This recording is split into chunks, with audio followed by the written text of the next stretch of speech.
if it's one thing that I've always known, well, I can't say always known, because I had to go through a period in coming to realize that what's separating and destroying the world and basically ruling the world is information. And then once I started studying closely about how the Creator wanted mankind not to consume the knowledge of good and evil, which to my understanding is religion, because that's pretty much what religion is based upon, good and evil. And its information is knowledge.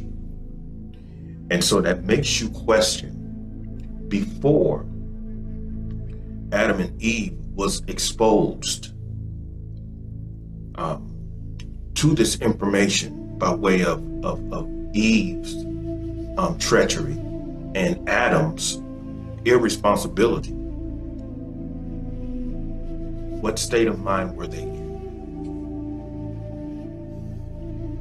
They wasn't in any state of mind, because to be in a particular state of mind, you have to have a degree of information, therefore a degree of knowledge, in order to have a measurement of thoughts and thought patterns based upon perceptions, which are dual components within information. You have the potential, due to the dual factor inside information, to utilize information either for the sake of goodness or the sake of war, good or warfare.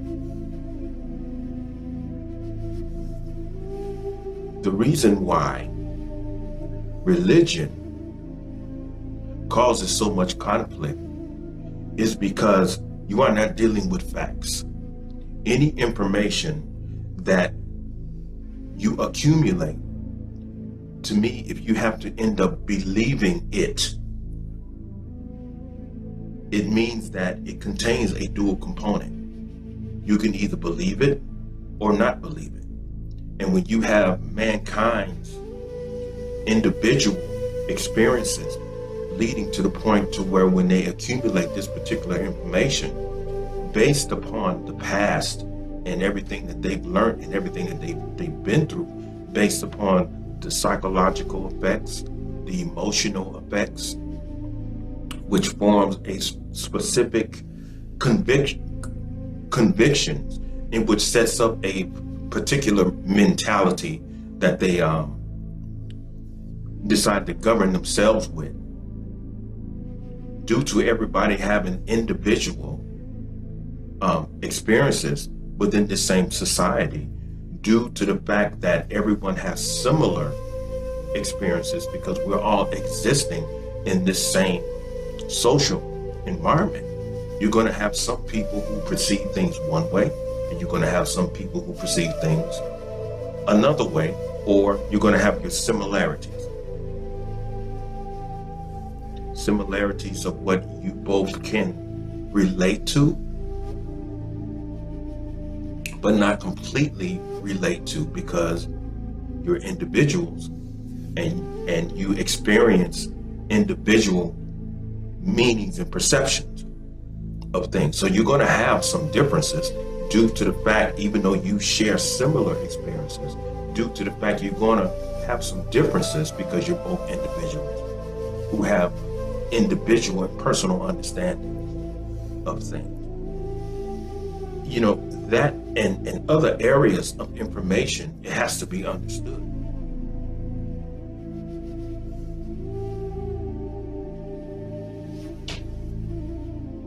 Coming from a man as myself, it took me a long time to find out that I didn't have any external enemies in my life. It took me to go through a lot to understand who the real enemy was, and it wasn't no devil. If it was a devil, it was me. It was me. Everything that I thought and a whole lot of the mistakes that I made It was me that made those mistakes. The devil didn't influence me to do anything. Now, there is an evil entity that is of spirit, and it's not this theological person called the devil or Satan. All of that is inside of you because we were created as dual human beings from a creator that is in fact dual. You know, don't ever let anyone tell you that God is all good, because it tells you I created peace and I created war. I created good and I created evil. I, the Lord, created all of these things. So the greatest challenge is going to always be ourselves. This is the reason why Jesus had said, or Yeshua had said, go and sin no more. You can stop it. We can stop it ourselves. We just have to stop it. You know, people say, well, I'm working on it. If you're working on it, it only implies you're not serious. You actually can stop it. And if we don't want to always get beat down by nature, for us to understand that, okay, I get it. I done lost my home. I done lost a few of my loved ones. Okay, Lord, I get it now. What makes us think that we are so important that someone else has to die in order for us to get our act together? We are not that important. So if we are not that important, then what is the problem? It's ourselves. We are at war with ourselves. And we are in an environment to where every single day there's a lesson. You don't accumulate any information that is not based upon yourself. I don't care what information it is. The way we respond to things, the way we react to things, we have to pay very close attention to all of those things, because that is exactly the journey of learning self.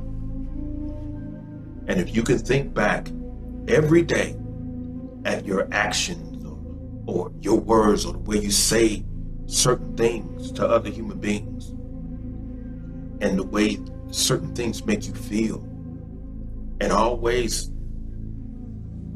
examine yourself. You know, I could have said this better. I could have said this a little bit more in humility. I could have said this nicer. You know, and that way, you're working your way inwardly, and you're making all of the corrections. And the more corrections that you make of yourself, the more you grow and the more you mature, and the closer you are able to get to the kingdom of heaven that is within you. And if we all take our time to do some self-examination, instead of always looking at one another, telling each other, well, you could do this better or you can do that better. Well, you know, communication could be better as well.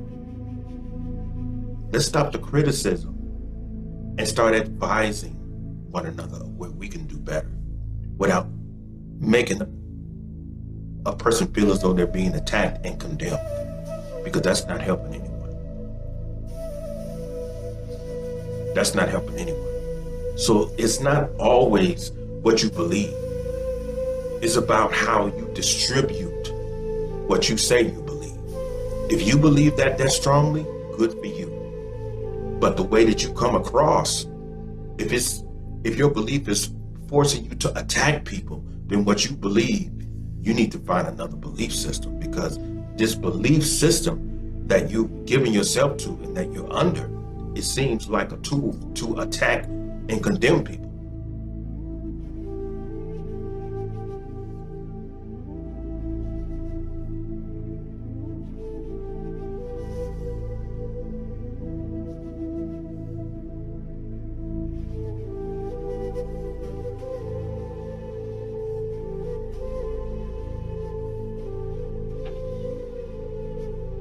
in my previous video,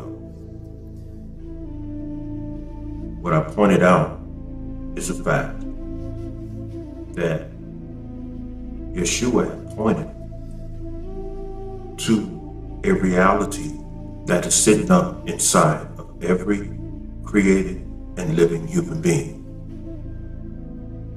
That you can do it yourself. You can save yourself. When he said, I am the way, the truth, and the light, and none can get to the Father except through me, my example, not him in particular.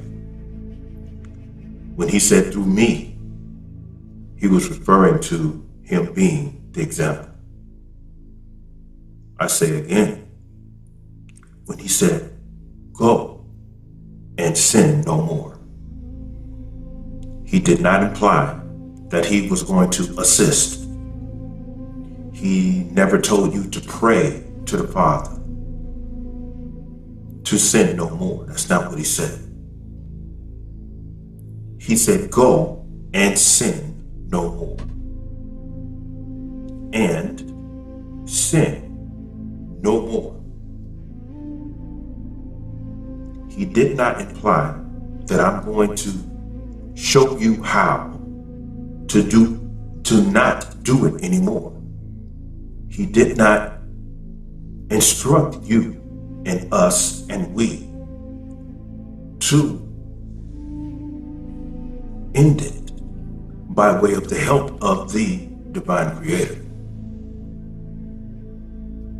He said, go and sin no more. Further, scripture that I had mentioned. If my people who are called by my name would humble themselves, and pray, and turn from their wicked ways, then I will hear from heaven, forgive their sins, and heal their land.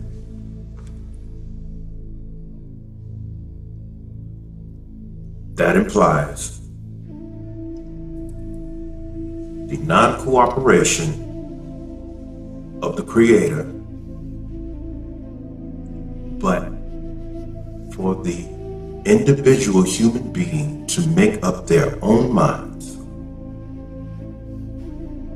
to turn from their wicked ways. You can do it yourself. Brother Miles Davis, there was a time to where he was a tremendous drug addict, and he saw that it was in the process of killing him. So he ventured to his father, who had a farm. I forget where it was, but it doesn't matter. And if it matters to you, look it up. I'm just getting to the point. When he returned to his father's barn, he told his father, no matter what you hear, do not open up that barn. The reason why he told his father that is because he was getting ready to go in there and suffer through the process of his withdrawal from the drugs. And he told his father to lock him in that barn, and no matter what he heard, and no matter how much he begged his father to open up that barn, he told his father, don't let me out. He had explained that the first few days were terrible, and he had begged his father to let him out. but it's one thing that he had noticed. He said that each day his suffering became less and less. And so he understood that there is a healing element and a healing entity present within time in terms of the withdrawing from the clutches of the drugs that he was on. So therefore he got to a point to where he was able to suffer it alone, to the capacity that his ailing period wasn't so loud to the degree that his father came, who was tempted to open up the barn. But he told his father, "Don't let me out, don't let me out."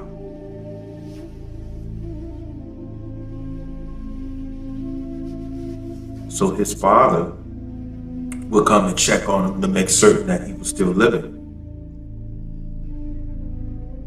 But Miles never said, "Okay, I'm ready. You can let me out now." So as time went on, he suffered through the withdrawal to the degree he knew at a specific point in time through his suffering that he was no longer feeling withdrawal. And therefore, he was free from even the wanting of the drugs in order to so-called relieve his pain, because he understood that that's not a pain relief, that's a going back into addiction, which is causing pain, and therefore he wasn't manipulated by the state of no longer suffering pain.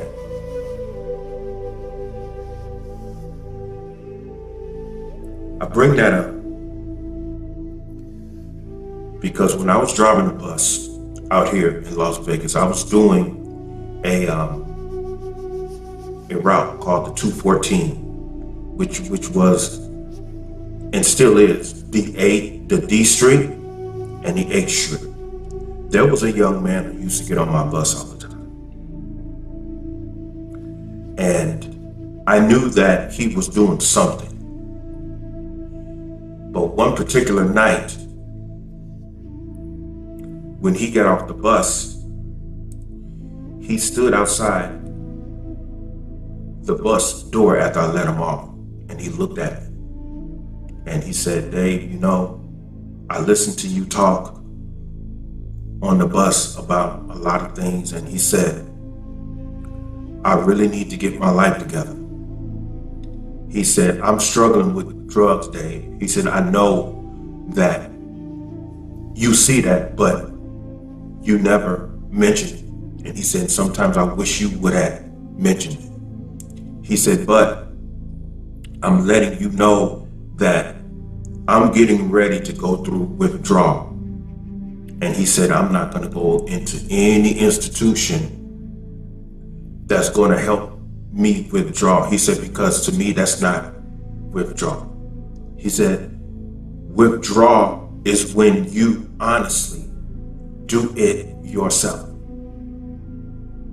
and not the help from any other drug that makes the withdrawal easier." He said, "I don't want the easy way out." And he broke down and he cried. He said, "I'm getting ready to go through this withdrawal."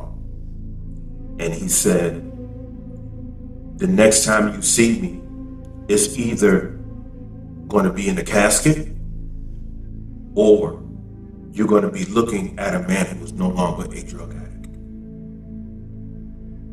And he walked away. 7.5 months later, I saw him again. And he looked much better.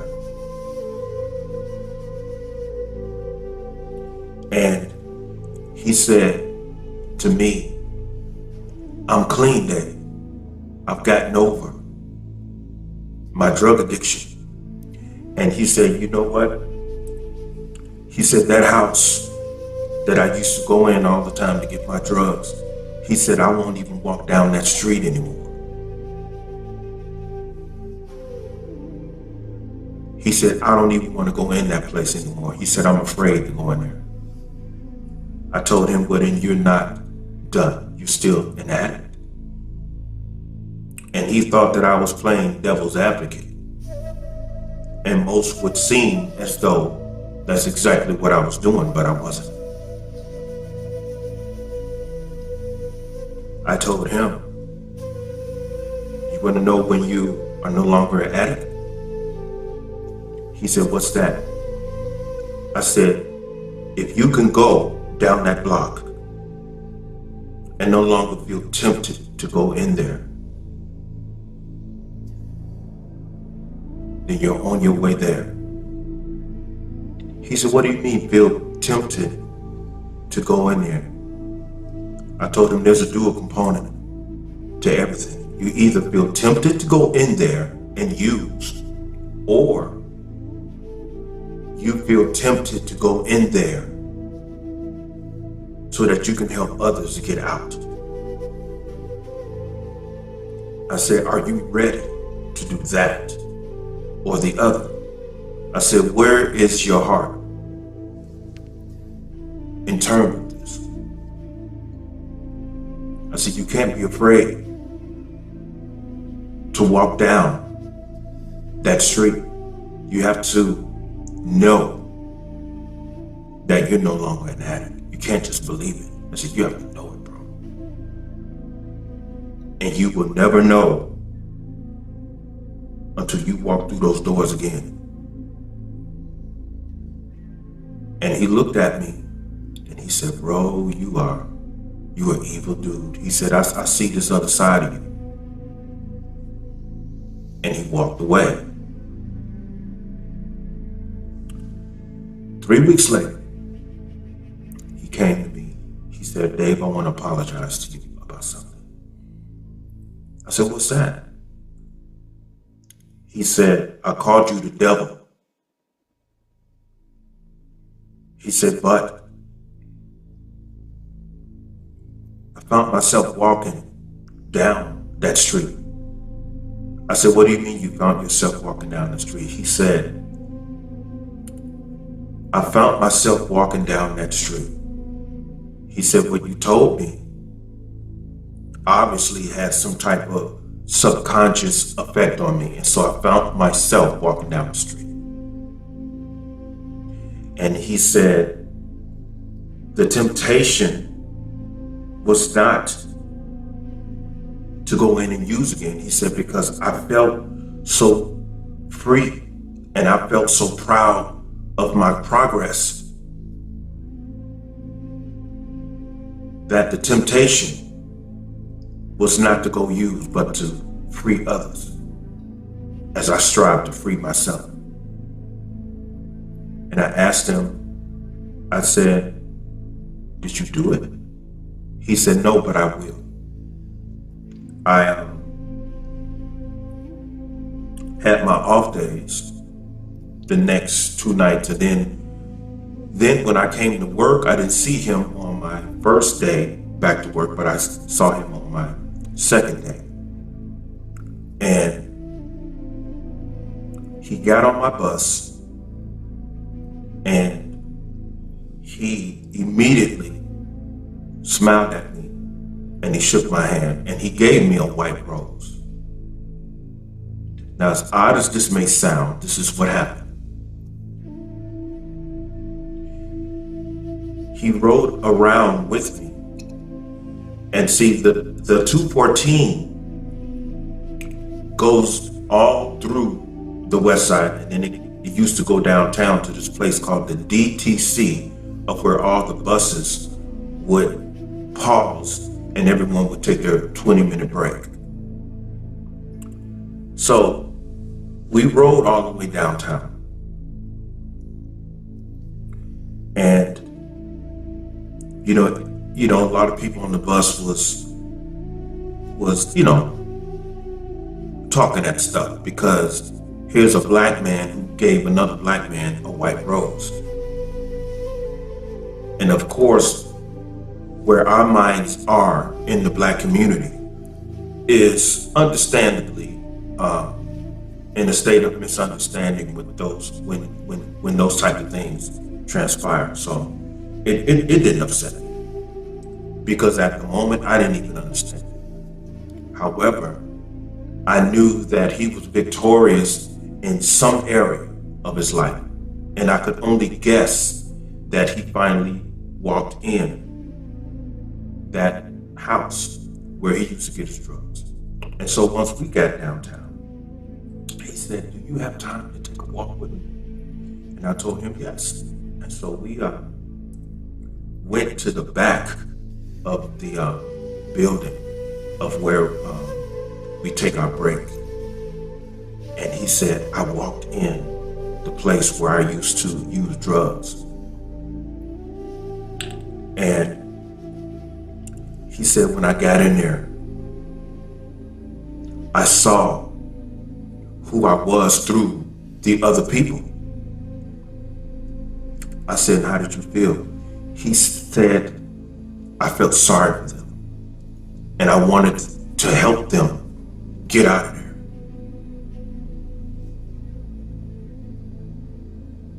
I said, "That's all you felt?" He said, "Yeah." I said, "Bruh," I shook his hand, "now you clean. You're not an addict anymore." I said, "You know how people always say, I've been clean for 3 months, 2 weeks,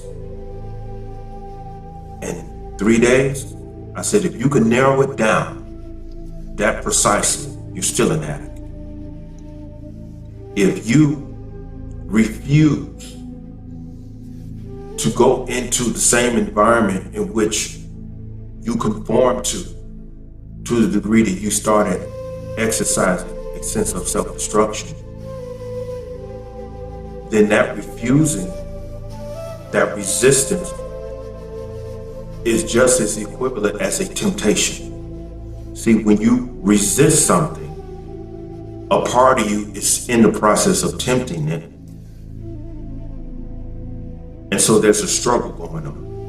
So resisting something, it only implies something is going on in you as a form of temptation to go back in that direction. And that's where the resistance is coming from, the conflict. You're still in conflict.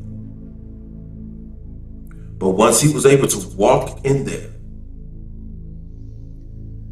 and love himself to the degree to where he was able to feel love for everyone else in there and wanted the best for them because he was a manifestation of him accomplishing of what was best for himself,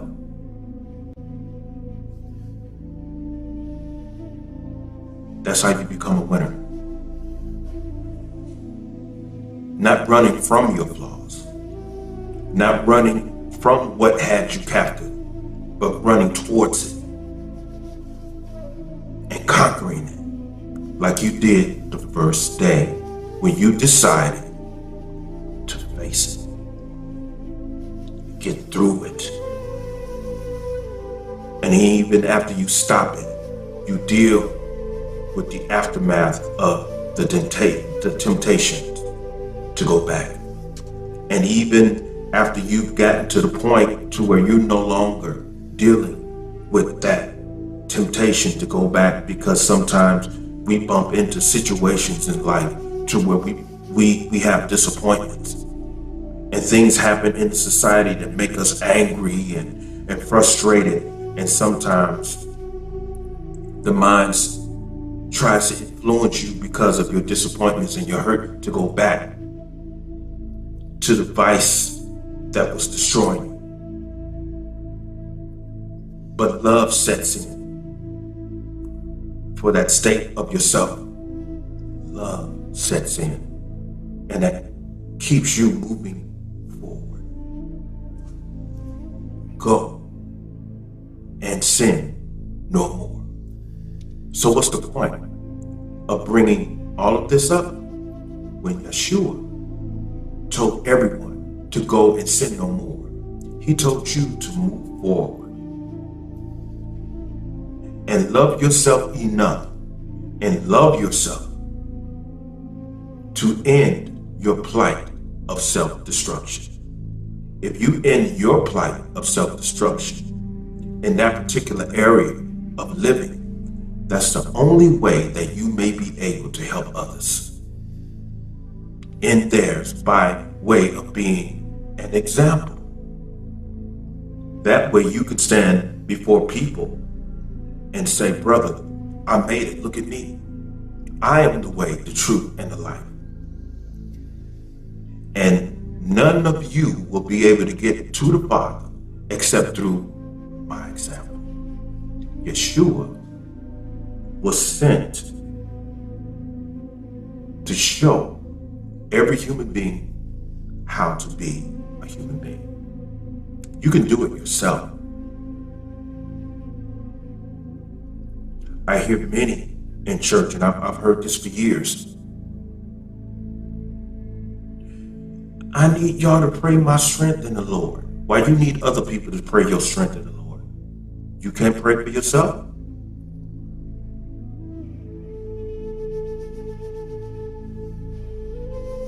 Didn't Yeshua tell you to go into your closet and pray? What does your closet consist of? Everything that's going on inside of you.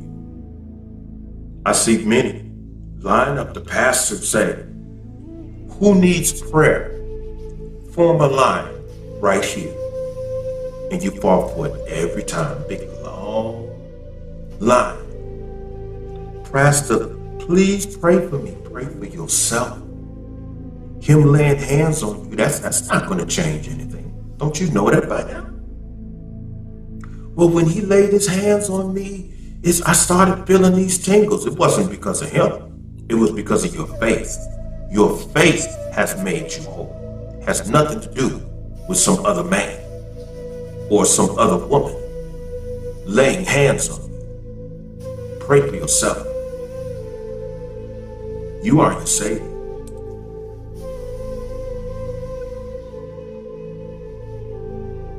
Now people may say, is he saying that Jesus is not our Savior? You still don't get it.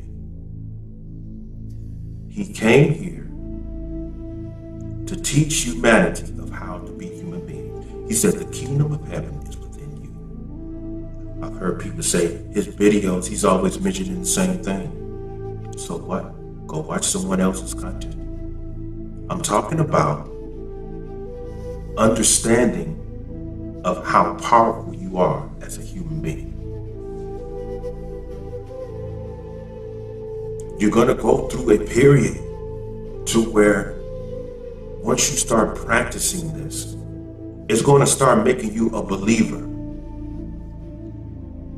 And then you're on the breaking point of knowing that that is real. However, at that brink of knowing that it's real is a very dangerous time. Because that's when the hint of narcissism can easily set in. Make you arrogant and boastful and everything. And then the next thing you know, you become a convert unto yourself. But there's something in the scriptures that even covers that. He even overcame becoming a convert unto himself in the desert. He said, Satan said, I will give you all of these things if you will fall down and worship me. God said, I created peace. I created war. I created good and I created evil. I, the Lord, created all of these things. Now in religion, it is written that Satan was talking to him. And everything he showed Yeshua, everything. cities and wealth and all of those things.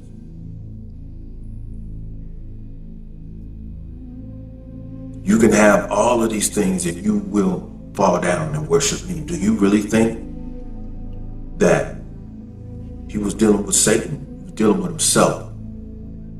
Now people may say, how can he say that? Because he was a human being, and that's why he had to be tempted of himself. He had to be tempted of all of the things that were going on inside of him. The same as fear. He dealt with himself.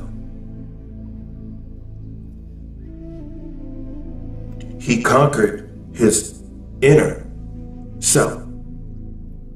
And he had got to the point to where he declared himself the Son of God according to the Spirit of holiness.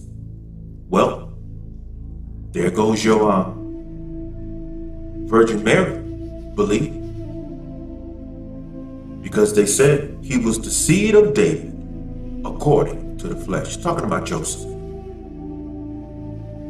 But he declared himself the Son of God according to the Spirit of holiness. He died of the flesh. And as he told Brother Nicodemus, except a man be born again, he will not be able to see and perceive the kingdom of God or the kingdom of heaven. He came in contact with the Spirit, the kingdom of heaven within him. That was the person. He had to deal with temptation, and then when he got, once he got into the Garden of Gethsemane, he had to deal with fear, which was not a form of temptation. Because temptation is nothing attractive. Fear, the misunderstanding of fear. He had to study fear and understand fear and its intention. And once he understood that the very root of fear itself is insecurity, because fear wants you to be afraid, because fear itself is insecure. So fear wants you to be afraid because fear itself is insecure. As I said before, this is what the stare down is in boxing and other sports. Both fighters are afraid, but the stare down is to make the other one afraid because they're both afraid, because the root of their being afraid is fear, and the root of fear is insecurity.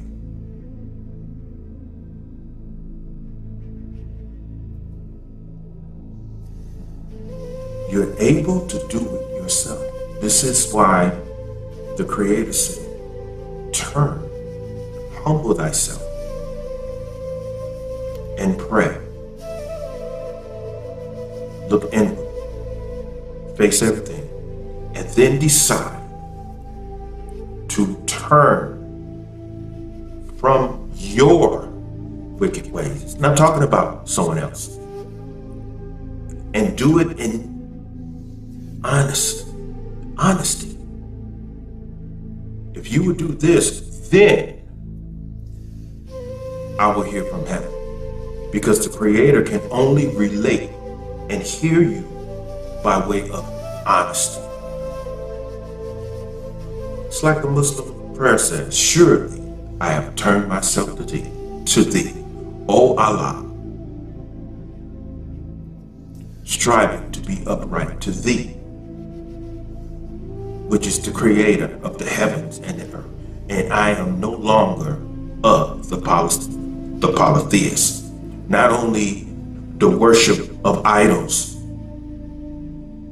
it is the continuation of what is unholy, in which a lot of people set aside as a sit equal to God. Lust, greed. I am no longer a worshiper of those things. And this is why Yeshua had told the rich man after he asked, how can I enter the kingdom of heaven? He said, you have to give up everything. You have to sell all your goods and give your money away. He's talking about you must let go and detach yourself from what you worship and you think you identify your human substance to, as far as his wealth and his material possessions. You have to die, completely die to those things.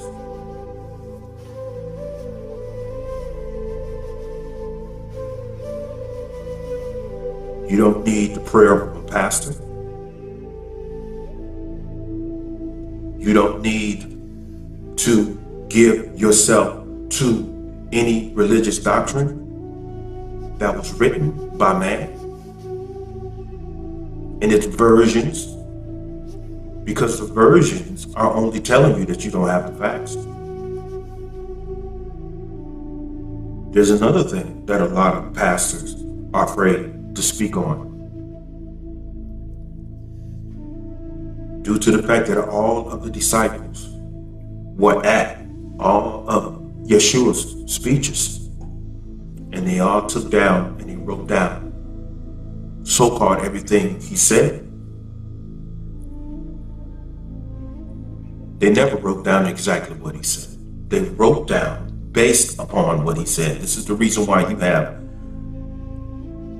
the book of Matthew, the gospel according to Matthew, the gospel according to John. If it says according to this person, you're not getting the facts. You're believing wholeheartedly another person's point of view. You're believing wholeheartedly of what Matthew, Luke, and John and the other person said. That's their version of it. So you don't have it in its purest form. And if you did, it wouldn't be any books. It would just be wrote down what he said. And it wouldn't be Matthew, Luke, John. It wouldn't be different books. It would just be one message.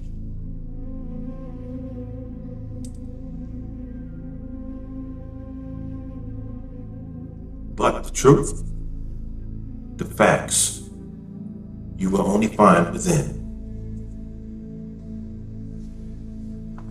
The greatest book that you will ever read is yourself.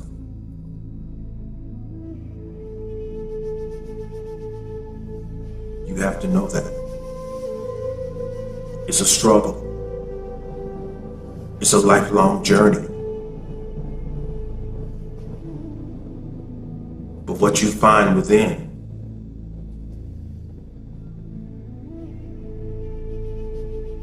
it comes out in the way that you treat everyone else according to what you say you believe. And even if it comes out the wrong way, at least you perceive that it's the wrong way and you can do better. So every day in living is dying. Die. That you may be able to live. That's what it's all about. Living and dying. Redemption. Resolution. Resolve. With that being said, I hope this is understood. With this, I hope this helps someone. Everyone have a good night. Stay human, like I always say.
When I was driving the bus out here in Las Vegas, I was doing a route called the 214, which was and still is the D Street and the 8th Street. There was a young man who used to get on my bus all the time. And I knew that he was doing something. But one particular night, when he got off the bus, he stood outside the bus door after I let him off, and he looked at me. And he said, "Dave, I listened to you talk on the bus about a lot of things." And he said, "I really need to get my life together." He said, "I'm struggling with drugs, Dave." He said, "I know that you see that, but you never mentioned it." And he said, "Sometimes I wish you would have mentioned it." He said, "But I'm letting you know that I'm getting ready to go through withdrawal." And he said, "I'm not going to go into any institution that's going to help me withdraw." He said, "Because to me, that's not withdrawal." He said, "Withdrawal is when you honestly do it yourself and not the help from any other drug that makes the withdrawal easier." He said, "I don't want the easy way out." And he broke down and he cried. He said, "I'm getting ready to go through this withdrawal." And he said, "The next time you see me, it's either going to be in a casket or you're going to be looking at a man who is no longer a drug addict." And he walked away. 7.5 months later, I saw him again. And he looked much better. And he said to me, "I'm clean, Dave. I've gotten over my drug addiction." And he said, "You know what?" He said, "That house that I used to go in all the time to get my drugs," he said, "I won't even walk down that street anymore." He said, "I don't even want to go in that place anymore." He said, "I'm afraid to go in there." I told him, "Well, then you're not done. You're still an addict." And he thought that I was playing devil's advocate. And most would seem as though that's exactly what I was doing, but I wasn't. I told him, "You want to know when you are no longer an addict?" He said, "What's that?" I said, "If you can go down that block and no longer feel tempted to go in there, then you're on your way there." He said, "What do you mean feel tempted to go in there?" I told him there's a dual component to everything. You either feel tempted to go in there and use, or you feel tempted to go in there so that you can help others to get out. I said, "Are you ready to do that or the other?" I said, "Where is your heart in terms of this?" I said, "You can't be afraid to walk down that street. You have to know that you're no longer an addict. You can't just believe it." I said, "You have to know it, bro. And you will never know until you walk through those doors again."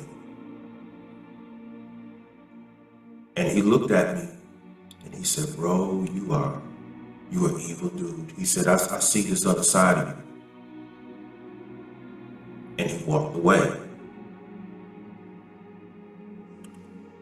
3 weeks later, he came to me. said, Dave, I want to apologize to you about something. I said, what's that? He said, I called you the devil. He said, but I found myself walking down that street. I said, what do you mean you found yourself walking down the street? He said, I found myself walking down that street.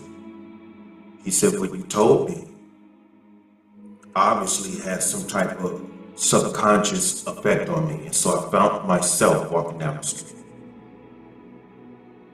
And he said, the temptation was not to go in and use again. He said, because I felt so free and I felt so proud of my progress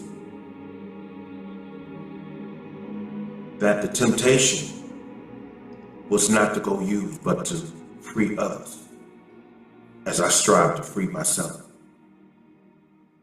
And I asked him, I said, did you do it? He said, no, but I will. I had my off days the next 2 nights, and then when I came to work, I didn't see him on my first day back to work, but I saw him on my second day. And he got on my bus and he immediately smiled at me and he shook my hand and he gave me a white rose. Now, as odd as this may sound, this is what happened. He rode around with me, and see, the 214 goes all through the west side, and then it used to go downtown to this place called the DTC, of where all the buses would pause and everyone would take their 20-minute break. So we rode all the way downtown, and you know, a lot of people on the bus was talking that stuff, because here's a black man who gave another black man a white rose. And of course, where our minds are in the black community is understandably in a state of misunderstanding with those when those type of things transpire. So it didn't upset me, because at the moment I didn't even understand. However, I knew that he was victorious in some area of his life, and I could only guess that he finally walked in that house where he used to get his drugs. And so once we got downtown, he said, do you have time to take a walk with me? And I told him yes. And so we went to the back of the building of where we take our break. And he said, I walked in the place where I used to use drugs. And he said, when I got in there, I saw who I was through the other people. I said, how did you feel? He said, I felt sorry for them, and I wanted to help them get out of there.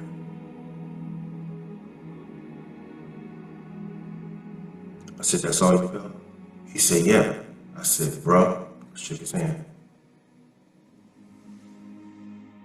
Now you clean. You're not an addict anymore. I said, you know how people always say, I've been clean for 3 months, 2 weeks, and 3 days? I said, if you can narrow it down that precisely, you're still an addict. If you refuse to go into the same environment in which you conform to the degree that you started exercising a sense of self-destruction, then that refusing, that resistance is just as equivalent as a temptation. See, when you resist something, a part of you is in the process of tempting it. And so there's a struggle going on. So resisting something, it only implies something is going on in you as a form of temptation to go back in that direction. And that's where the resistance is coming from, the conflict. You're still in conflict. But once he was able to walk in there and love himself to the degree to where he was able to feel love for everyone else in there and wanted the best for them, because he was a manifestation of him accomplishing of what was best for himself.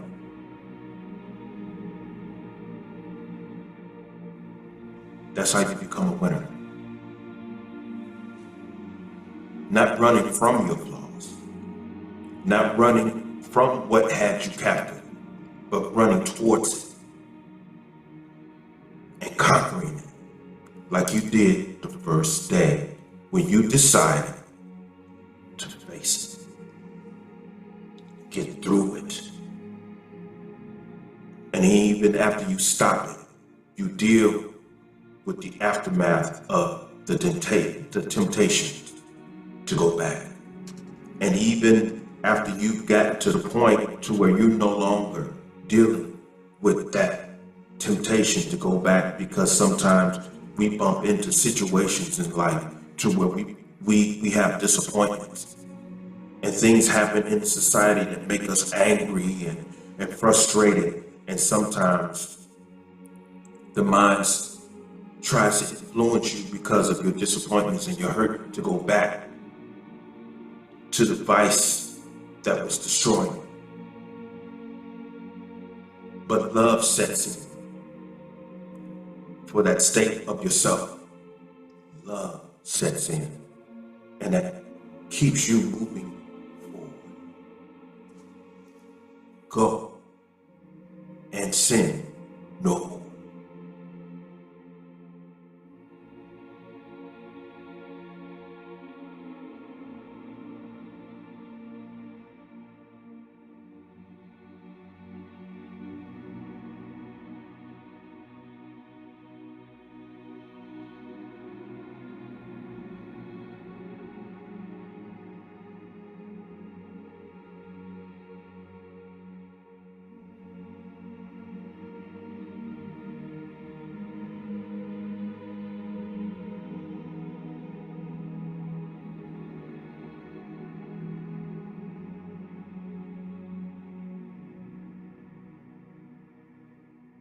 The experience with the guy who I knew while I was driving the bus, in terms of his plight of getting himself off of drugs. Part of that video, when I was talking about the resistance and how it relates to temptation, that was brought to me by way of an email that this sister wrote me, and she wanted me to explain that a little bit more. And so I told her that I would try to go over that again, because it's something that a lot of people and pastors, to my knowledge, they've never taught this in the church community when I was out there in the 90s. But you know how it was mentioned that if you're in a process of resisting something, the conflict of resisting something itself, it only implies that there's a part of you that is tempted of holding on to that which you are in struggle of resisting. You know how it says, resist the devil and he will flee from you. I've never agreed with that, because resisting the devil, it only implies that there's a part of you in which is made tempted by the devil, which causes the struggle of resistance. And as I said before, there is no agency outside of yourself that anyone should consider the devil. I think, and I've always felt that everyone should take responsibility for their own struggles with themselves. And, there was a comedian that my mother used to date. He went under the name Flip Wilson. He had made famous this saying that was very popular back in the 70s. The devil made me do it. See, that's not taking responsibility for your own conscious actions when you do something deliberately that is labeled demonic, or you are not willing to take responsibility for the mistakes that you made, that in the mistakes that were performed by you are considered morally demonic. You have to take responsibility for everything. As the scripture says, I created good, I created evil. I, the Lord, created all of these things. And so I tell many that the devil, this demonic force, is sitting up in all of us. It's not anything that is an outside agency convincing you to do anything. There is a divine and a demonic presence sitting up inside of all of us. And as we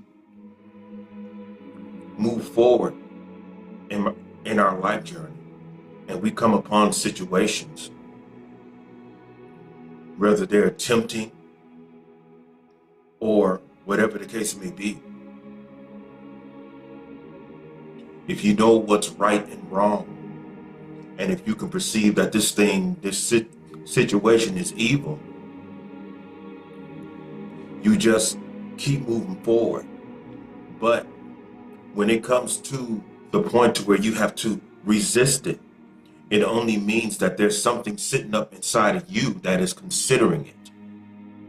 And you have to go through this whole conflict of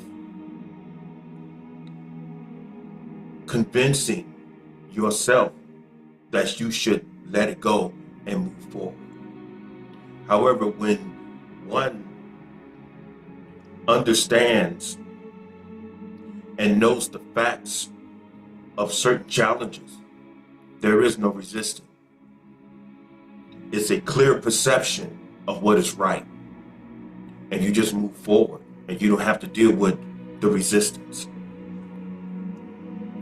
And it says resistance derives from the presence and power of temptation. And that is a fact. And resistance and the entity of temptation works in harmony, because even temptation has an intellect of its own. It tries to convince you that your conscious decision is going to be beneficial. I mean, it's the same as your evil side comes upon a situation. And like, say you have a disagreement with your girlfriend or your boyfriend or your wife and your husband, and the communication is not going very well. Frustration sets in. Anger sets in. Let's just say, let's just begin with anger. Anger sets in. And then the time element goes where there's conflict. And then frustration sets in. And then your demonic side tells you to get physical with the other person. Do this to that person. Do that to that person. See, our demonic side suggests things. It suggests things to our minds. And the only time that we act out on the demonic suggestions of our dark side is when we make a conscious decision to act upon the will of our dark side, and we go in harmony with what our evil side suggests, and we commit the act. Everything is with us. Everything derives within us, and everything comes from us in terms of our actions. This devil that's making you do things is you.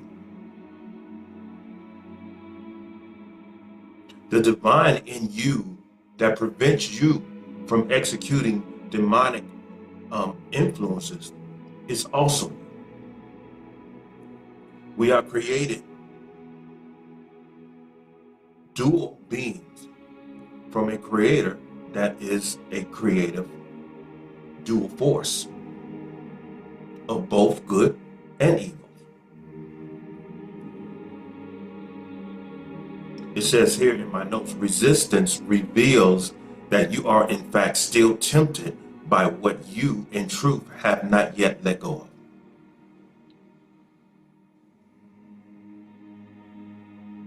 It's like my brother said that he was walking down the street. He said he found himself walking down the street. That means he was consciously unaware that he had decided to go down that street. And suddenly his mind became conscious that he was walking down that street. So this is why he said, I found myself walking down that street. And I looked over at the home to where I used to do drugs. And I found myself resisting it. And therefore he was tempted to go in there. And so temptation suggests resistance goes against the wishes of temptation. And there's a dual component with temptation, to where there's a fear factor. And what I mean by that is if you were in his shoes and you were walking, you found yourself walking down the street, and you notice the house that you used to do drugs in. It's right across the street, and you're looking at it. Are you tempted to go in there to, again, use drugs? Or are you tempted to go in there to help others liberate themselves the same way that you liberated, that you liberated yourself?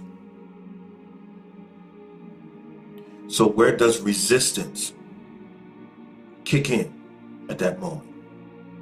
The fear of doing such. The fear of going in there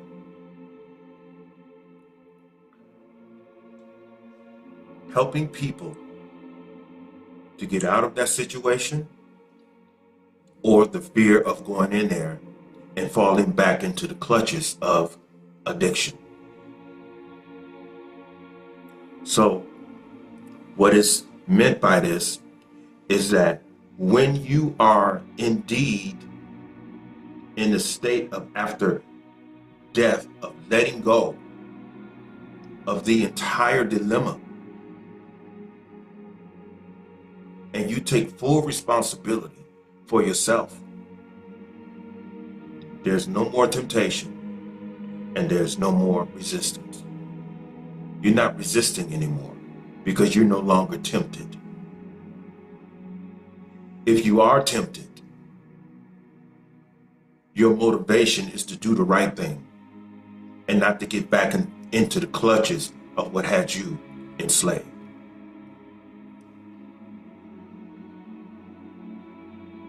I'm hoping that this is being explained effectively.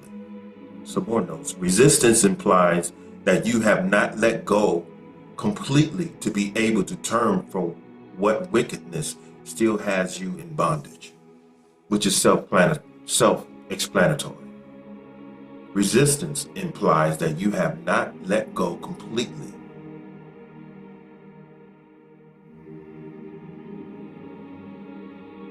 I'm resisting it because I'm still tempted to perform what previously had me on the road of self-destruction.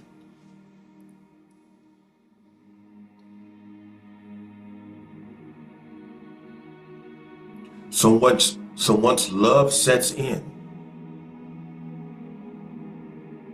you no longer feel tempted by those demonic forces because you're no longer resisting them. And there's no fear factor.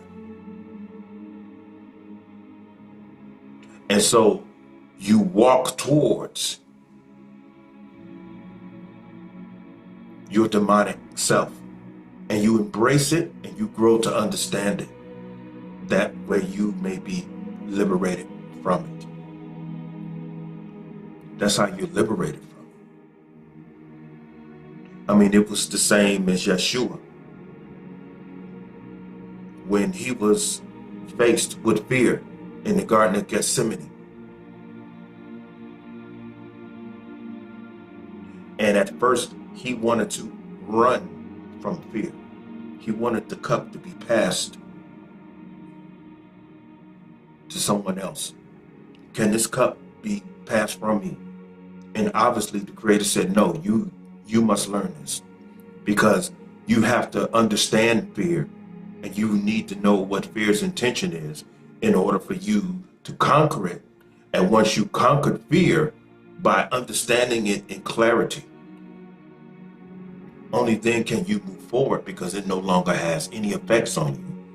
And therefore, you will never find yourself resisting it or being tempted by it. You're free. You're free from it. That's the point. Resisting the devil and he will flee from you. No such thing. We have to take responsibility for whatever conscious decision that we make. And our conscious decision is based upon our state of morality, whether it's divine or demonic. At that particular time, your conscious choice is going to be one or the other. So through meditation, I saw temptation and resisting working in harmony in their own state of dual components, even the resisting.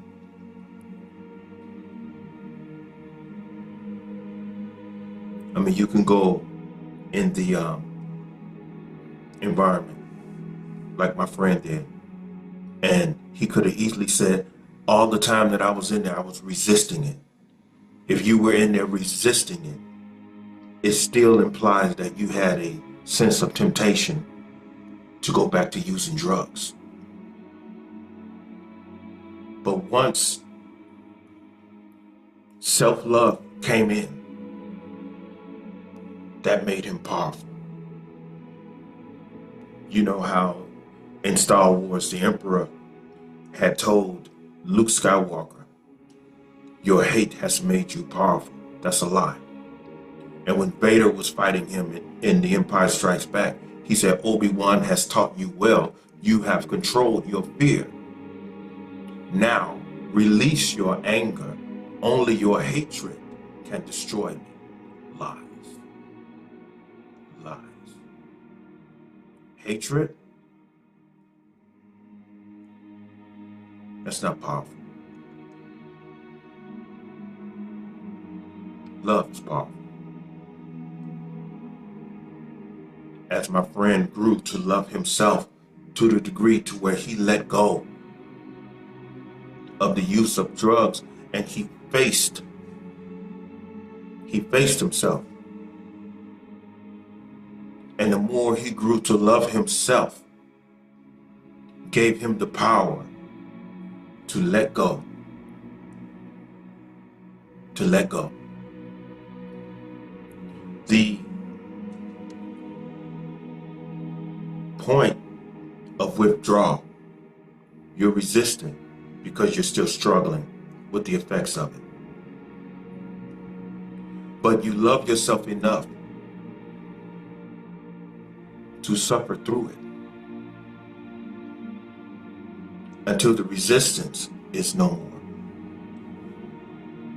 But when you go back out, now you're dealing with temptation. Now you're dealing with the entity of temptation. What are you going to do? Are you going to resist it? Resist what? Going back to use drugs? Fear and all of those things? No. If you resist it, it means you're still connected to it. You're trying to run from it. You need to grow to understand it. Understand its intentions and its effects and move forward. That's how you conquer it. You conquer it with the love of self. You conquer it with self-love. That's how it's conquered. My friend loved himself.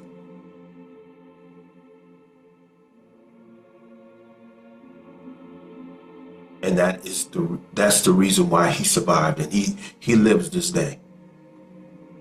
And he's out there driving trucks right now. I didn't have to suffer seeing him again laying in a casket. He got on my bus one day and told me that he's going to school to drive trucks. And he looked like himself. He didn't look like he was struggling with something anymore because he was no longer struggling with himself. Until he made up his mind. He said, I don't want to struggle with this no more. So I'm going to face this and I'm going to go through the withdrawing period. Until he came to realize that even though he made it through the withdrawing period, he still had another challenge, and that challenge was himself. Are you able to go back in that environment and not conform to the wicked vices of drug use? Are you able to go in there and see yourself through those people and have enough love inside of you to take your time to help them get out of it? Because you became that example of being able to get yourself out of it for their sake. Sounds like Calvary, huh? He suffered all of that for us. He died to fear, and that's why he made it to the cross. He suffered pain, anguish, and even death for us. And we can do that for one another, but we have to do it within our own selves first. You know how the saying says, charity begins at home and then it spreads abroad? It's not only talking about a house, it's talking about this is home, the human being. It starts first by way of being an example to self-preservation. Move forward and end your plight of self-destruction. Die to who you were and allow yourself to be born again by the divine into the spirit. Be born again. Allow yourself. You know, like they said, let this mind be in you as was in Yeshua the Christ. What's the key word? Let. See, it's still your responsibility. Let this mind be in you. So what do you mean, let this mind? Allow it to be. It's a be attitude within you as was in Yeshua the Christ. It's still a conscious choice of the human being. Let it. This is available. This is something made available to you to conform to. This is something, let this mind be in you. This is how you're going to be saved. You have to choose to save self. Choose to save self. That's what it's about.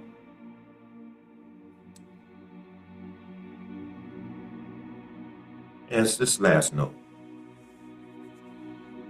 I'll read it again. Resistance implies that you have not let go completely to be able to turn from what wickedness still has you in bondage.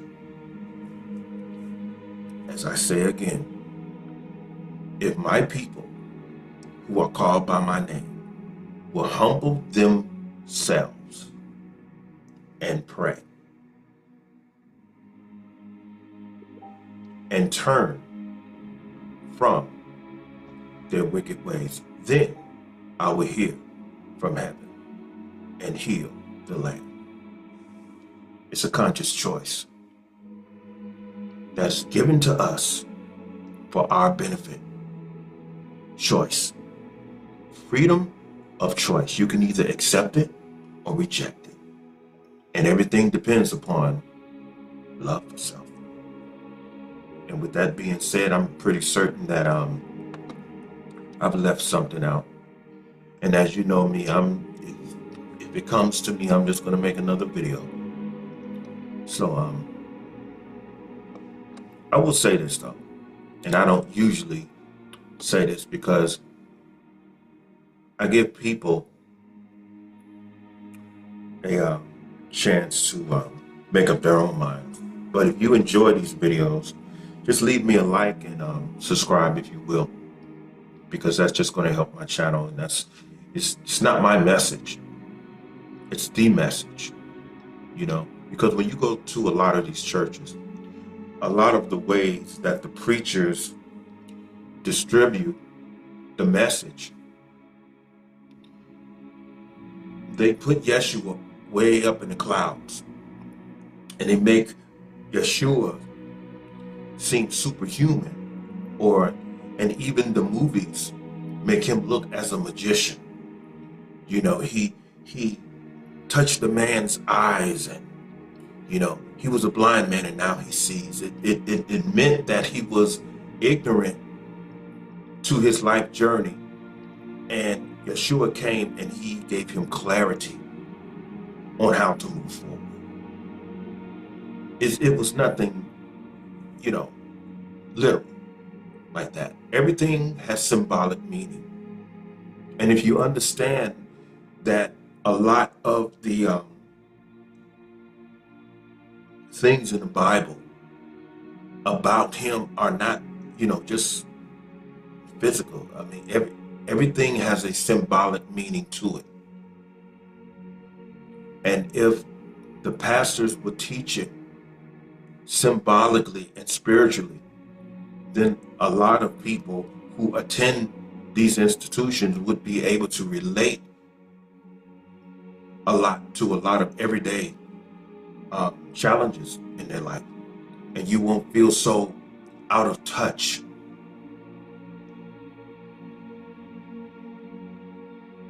They make Yeshua superhuman when he was very human. He was very human. You're definitely able to relate if you take your time and you educate yourself and you study yourself. Study yourself. And each day, learn of your flaws, die of your flaws. Learn of your sense of goodness and execute it. As I said before, I'm pretty certain that I left something out, but hopefully this was understood. I'll have to listen to it and make some adjustments. Hopefully I won't have to make adjustments. I'm hoping that I dealt with this effectively, because it sounds complicated, but it's not. And I tried to give it as plain as possible, but the whole thing is, when you find yourself resisting something, that conflict inside that you're resisting something, it only implies that there's something sitting up inside of you that is feeling tempted towards what you are resisting. So you have to go into meditation or prayer or whatever way that you try to communicate to the Creator to give you clarity and guidance, and find out what is it about this particular challenge that I'm tempted to involve myself in demonically. But my better side is resisting it. Find out where your temptations are. Instead of, like the Holy Spirit, lead me not into temptation, but to deliver me from evil. The evils within yourself. See, religion has always taught everyone to look outside of themselves. Yet still, Yeshua said the kingdom of heaven is within you. He said, go into your closet and pray. But you lining up. You want the pastor to put hands on you. You asking someone else to pray for me. Girl, I need you to pray for me. No, you need you to pray for you. All of this, oh, be patient with me. God is not through with me yet. No, you're not through with you yet. You're the problem. All of this foolishness that you hear. Jesus, take the wheel. Stop playing. Y'all play too much. You play too much. And you know you play too much. It only means you're not taking your walk seriously. But everything derives within you. Everything. If there is a devil, it is us. It's the demonic nature of ourselves. And this is the way that we were created. Now I'm going to bring one more thing up. There was a movie that came out in the 80s. It was a movie called Legend, and it had Tom Cruise in it. And there was a part where he was fighting this big demon figure, and this big vacuum started sucking this demonic demon out of where they were fighting.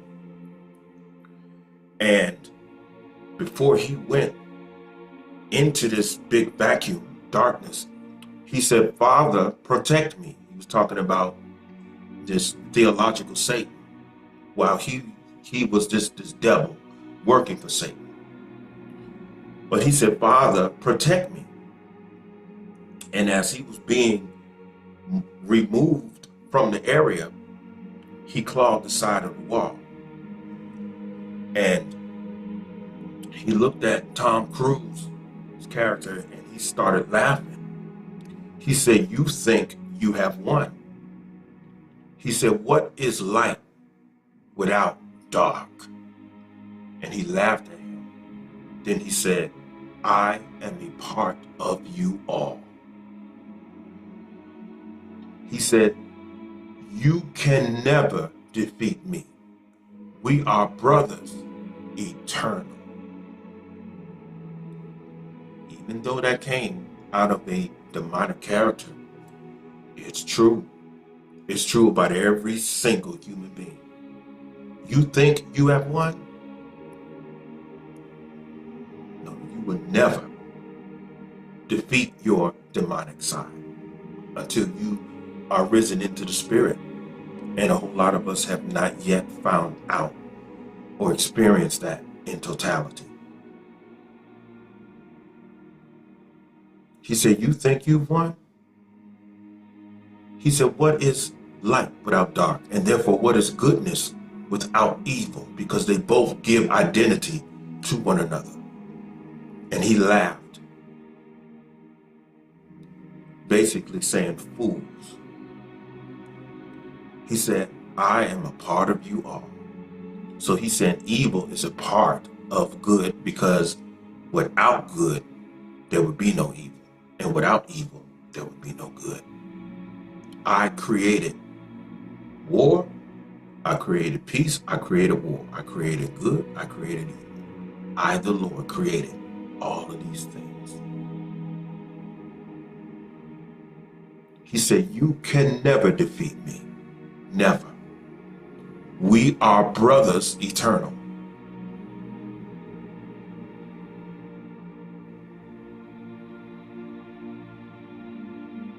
This is why this life journey is complicated. And I'm not going to sit here and pretend as though I have the answer, because I don't. Living this dual existence is the challenge of life itself. But it makes living a whole lot more, I would say, less complicated if we take responsibility for our own actions and stop pointing the finger at everyone else, or continue to blame this theological character named Satan and the devil, which is really you and me. It's us. It's us and our conscious choices, the duels, the good choices, the bad choices. And we need them in order to learn of ourselves. Now, with that being said, I'm going to let this go for right now. I may touch on it again, but everyone have a good evening. And as I always say, stay human. Have a good night.